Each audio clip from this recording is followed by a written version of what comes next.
मेरे सभी उन भाई बहनों को जो दुनिया के अलग अलग मुल्कों में और मेरे प्यारे वतन हिंदुस्तान में बसते हैं, उनको मेरी तरफ से प्यार भरी धन धन सतगुरु तेरा ही आसरा अर्ज है।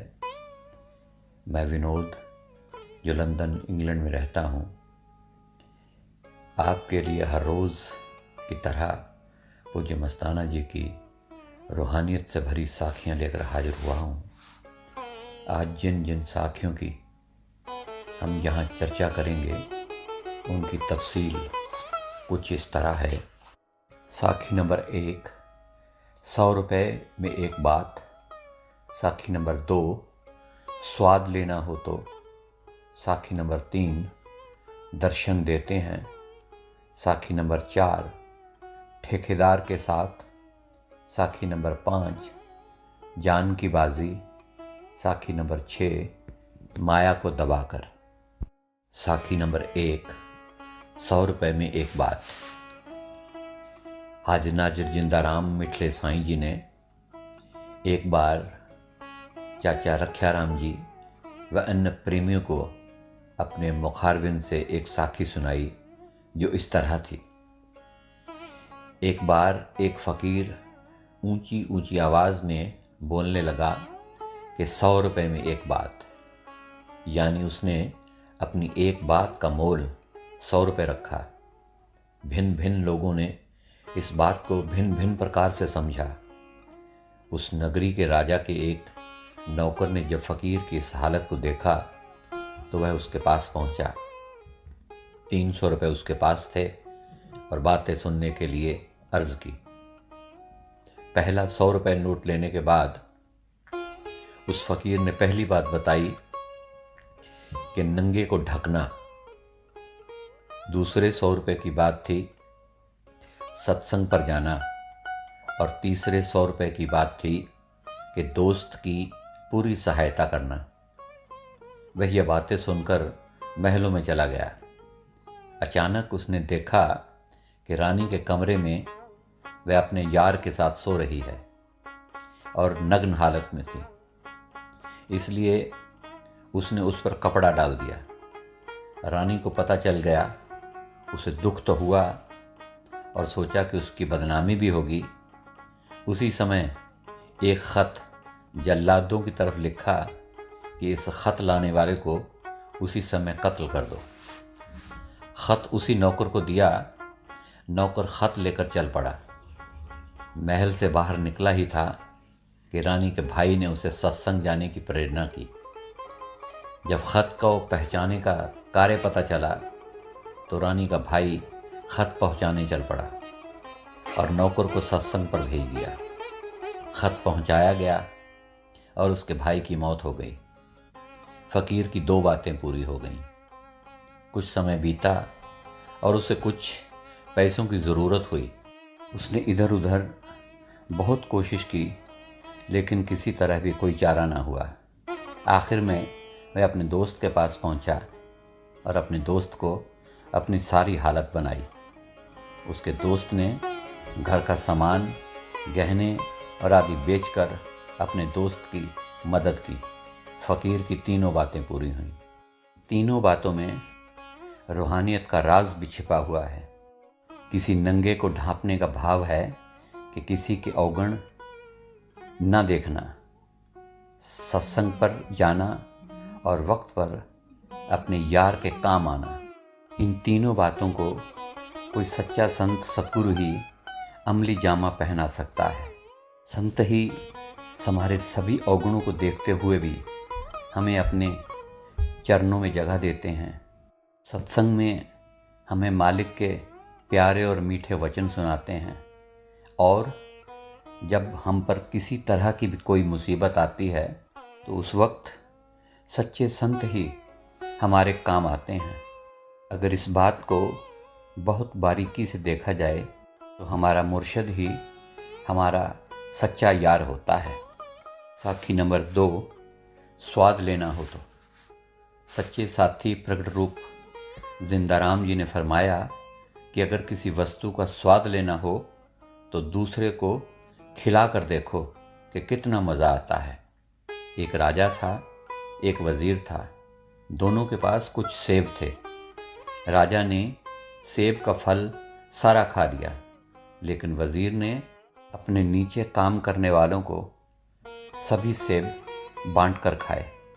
कुछ समय के बाद राजा ने सेब के बारे में पूछा, तो वजीर ने उत्तर दिया कि आपके सब सेब समाप्त हो गए हैं, लेकिन मेरे कभी भी खत्म नहीं होंगे। राजा ने हैरान होकर पूछा कि वह कैसे? तो वजीर ने सब लोगों को बुलाकर पूछा, क्यों भाई, सेब कैसा था? सभी ने उत्तर दिया, बहुत अच्छा था जी। दूसरे से पूछा, वही उत्तर मिला। तीसरे से पूछा, वही उत्तर मिला। इसी प्रकार सब ने बहुत अच्छा ही कहा और राजा को सिद्ध कर दिया कि स्वाद लेना हो तो किसी को खिलाने में आता है, ना कि आप खाने में। साखी दर्शन देते हैं। एक बार माता लोई श्रीमती विद्यामती साईं सतगुरु जी के दर्शनों के लिए सच्चा सौदा जाने लगी, तो देखा कुछ अंधेरा सा होने लगा है, लेकिन फिर भी चल पड़ी। अचानक ही उनके दिल में ख्याल आया कि बलोचिस्तानी बीबियों यानी कि श्रीमती गोपी, श्रीमती मूड़ी, श्रीमती पुतली बाई जी को मिलकर जाएंगी। अब उनका हाल चाल पूछने के लिए डब वाली रोड पर जाना होता था। उनके घर पहुँचे कि संदेश आया कि सच्चे सौदे वाले बाबा जी की जीप वहीं पर आ रही है। उसी समय सारी बीबियां डब वाली सड़क की तरफ भागीं। देखा कि जिंदाराम बेपरवाह सोने मिठले साईं जी पेट्रोल लेने के लिए सामने वाले पेट्रोल पंप पर विराजमान हैं। सारी संगत ने दिल भरकर पवित्र नूरी दर्शन किए और खुशियां प्राप्त की। दुख भंजन साईं जी मिठले सच्चे पातशाह जी उसी समय चोर मार धाम की ओर जा रहे थे। वास्तव में कोई व्यक्ति अथवा प्रेमीजन दिलों के जानी मिठले बेपरवाह गरीब निवाज जी को याद करता है तो सतगुरु कृपा निधान अंतर्जामी जी आप आकर दर्शन देते हैं और मस्ती व प्यार बांटते हैं। अंधेरे में रात के समय डेरा जाना और फिर दर्शन का प्राप्त ना होना, निराश लौटना बीबियों के लिए दुख का कारण बनना था। इसलिए दुख भंजन सतगुरु जी ने स्वयं बहाना बनाकर दर्शन दिए।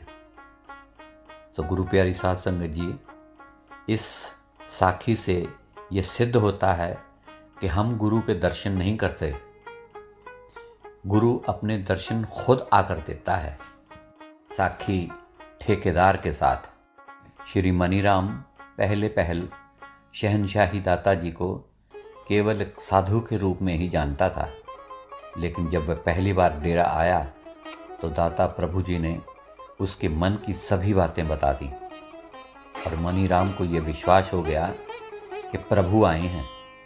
श्री मनीराम सच्चे दरबार में शहनशाही मौज जी के चरणों में सेवा करने लगा और कुछ दिनों के बाद सच्ची सरकार निरंकार दाता जी ने उसे वापस घर भेज दिया। वह एक ठेकेदार के पास जाकर राज के काम पर लग गया, लेकिन उससे वादा लिया कि अगर शहनशाही मौज सच्चे प्रभु जी का हुक्मनामा आ गया तो वह एक पल भी यहाँ नहीं रुकेगा और चला जाएगा।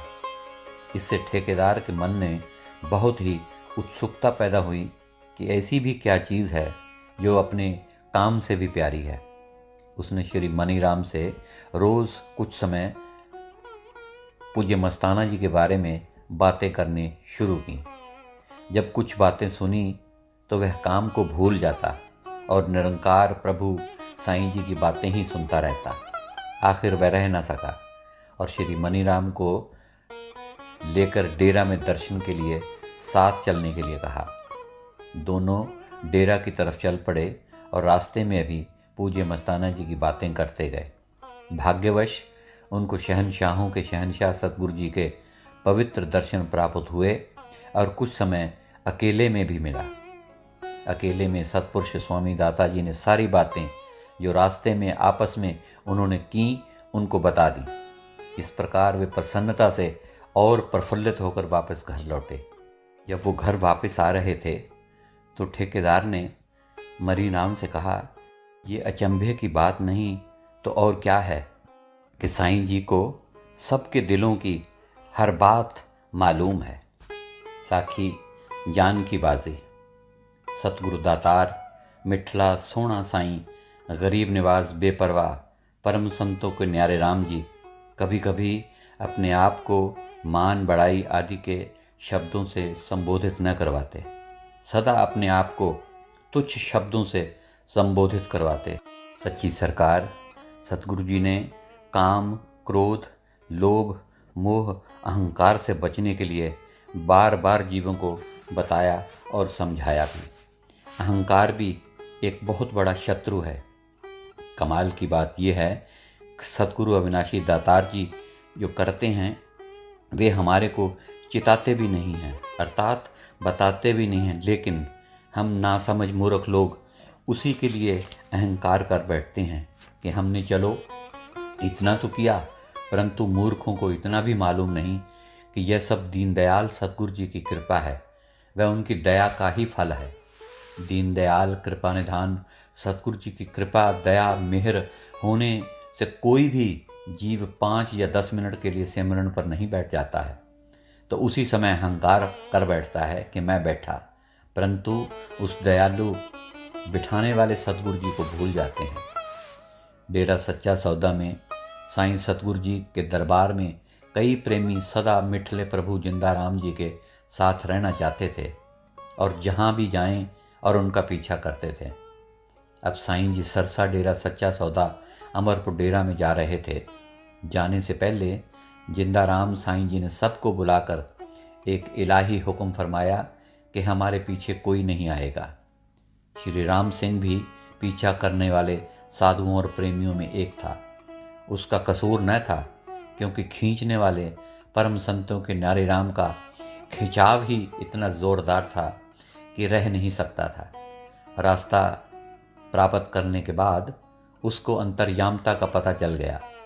जब अमरपुर डेरा में दीनदयाल हाजिर नाजिर सतगुरु जी पधार रहे थे तो बड़ोपल की तरफ से आने लगे।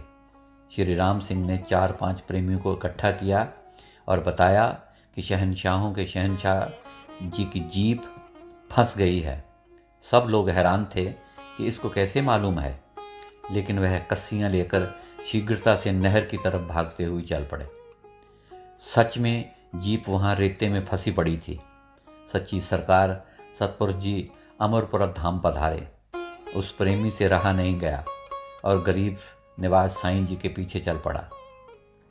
डेरा पहुंचने पर उसे अंदर नहीं जाने दिया, क्योंकि बेपरवाही मौज सतगुरु जी किसी को अंदर गुफा में न जाने का सख्त हुक्म था। जिद व प्यार में उसने अब पहली दीवार फांद ली और डेरे के अंदर चला गया। और इतना जोश आ गया कि कई प्रेमियों के काबू में न आ रहा था। प्रेमियों ने बहुत समझाया कि पतित पावन साईं जी अभी ध्यान में हैं और उसे जिद नहीं करनी चाहिए, लेकिन सच्चे सतगुरु जी गुफा में थे और दूसरी तरफ वह दीवार फांदने लगा। परंतु प्रेमी ड्यूटी पर थे। उन्होंने उसको जोर से पकड़ा, लेकिन उसे पकड़ न सके। इतना जोश देखते हुए एक प्रेमी ने उसकी दाढ़ी को जोर से पकड़ लिया और यूं ही वह छुड़ाने लगा तो उसकी दाढ़ी जड़ों समेत बाहर आ गई और वह दर्द के मारे चुपचाप बैठ गया। बैठे बैठे सोचने लगा कि अब वह सतगुरु शहनशाही मौज साईं जी को सारी बात बताएगा। और ऐसे सोचते ही उसके दिल में आया कि उसने अकाल मूर्त साईं जी के लिए अपनी दाढ़ी भी पुटवा ली है। कुछ समय के बाद बेपरवाह सच्चे पातशाह पीरों के पीर जिंदा खुदा जी गुफा से बाहर पधारे और टहलते रहे। उस समय मस्ती व नूर का जलाल इतना होता था कि किसी के सामने आने की ताकत न होती थी। कुछ समय के बाद उसने मिलने की आज्ञा प्राप्त कर ली। अंतर्यामी साईं जी दिलों के जानी जान थे। उसने सारी बात कह डाली और सोच रहा था कि साईं जी शाबाश देंगे, परंतु प्रकट प्रभु साईं जी दिल की बात जानते थे। उन्होंने पवित्र शहनशाही वचन फरमाया, जिंदाराम के लिए तो जान की बाजी लगानी पड़ती है, यह तो कुछ भी नहीं है। साखी माया को दबाकर। हाजिर नाजिर जिंदाराम मिठले प्रभु जी साधुओं व प्रेमियों से काम लेते थे और आप पीछे छुप कर रहते थे। शहनशाही रब्बी ताकत ने जो कार्य करवाना होता करवा लेते। एक साधु को जिंदाराम सतगुरु जी ने एक व्यक्ति के घर भेजा। उस व्यक्ति ने उस साधु को परखने के लिए अपने दिल में कुछ सवाल सोचे। जब साधु से पूछा गया तो उत्तर बिल्कुल सही निकले और उसके आश्चर्य और विश्वास और बढ़ा। एक दिन उसने अचानक उस साधु से पूछा कि बता, मेरी मुट्ठी में चने के कितने दाने हैं? तो उस साधु ने बता दिए। गिने तो पूरे निकले और वह सतगुरु का धन धन करने लगा। उस व्यक्ति की बात से उस साधु ने कहा कि जो सिरहाने के नीचे नोट छुपा कर रखे हैं उनको परमार्थ में लगाओ, माया को दबा कर मत रखो। माँ ये बात साधु के मुख से सुनकर हैरान हो गई और सोचा कि ये सब कैसे हो गया, उसे कैसे पता चल गया। उसने बेटे को बताया तो उसके भी आश्चर्य की सीमा न रही। एक बार दाबड़ा वाले चौधरी के पास भी एक साधु को भेजा गया। उसने जाते ही उस चौधरी को बताया कि तेरा मन सतगुरु की तरफ नहीं लगता है, तेरे घर में एक बला पड़ी है, इसको बाहर निकाल दे। उसको इस बात की समझ नहीं आई और उसे स्पष्ट तौर पर बताया कि जो गदैले के नीचे नोट दबा कर रखता है उसमें से ख्याल को निकालेगा तो तेरा काम ठीक होगा। तब दाबड़ा वाले चौधरी ने यह माना और यकीन किया कि सच्चा सौदा के बाबा जी अंतर्यामी हैं। इसी तरह एक बार डेरा सच्चा सौदा में श्री माधो से पूज्य मस्ताना जी ने एक गड्ढा खुदवाने का मुखारबिन से नूरी हुक्म फरमाया। उसने इतना बड़ा गड्ढा थोड़े ही समय में खोद लिया और खुशी में झूमता हुआ सच्चे पालक करतार स्वामी जी के पास पहुंचा और सारी बात बताई। यह बात सुनकर जिंदाराम सच्चे स्वामी जी ने फरमाया, तो अब तू मान गया कि सच की ताकत सच्चा सौदा में है। सो गुरु प्यारी साध संगत जी, ये थी आज की कुछ साखियाँ। आज के लिए इतना ही। कल फिर कुछ नई साखियाँ लेकर आपके चरणों में हाजिर होऊंगा। तब तक के लिए मुझे इजाज़त दीजिए और मेरी तरफ से प्यार भरी धन धन सतगुरु कबूल कीजिए।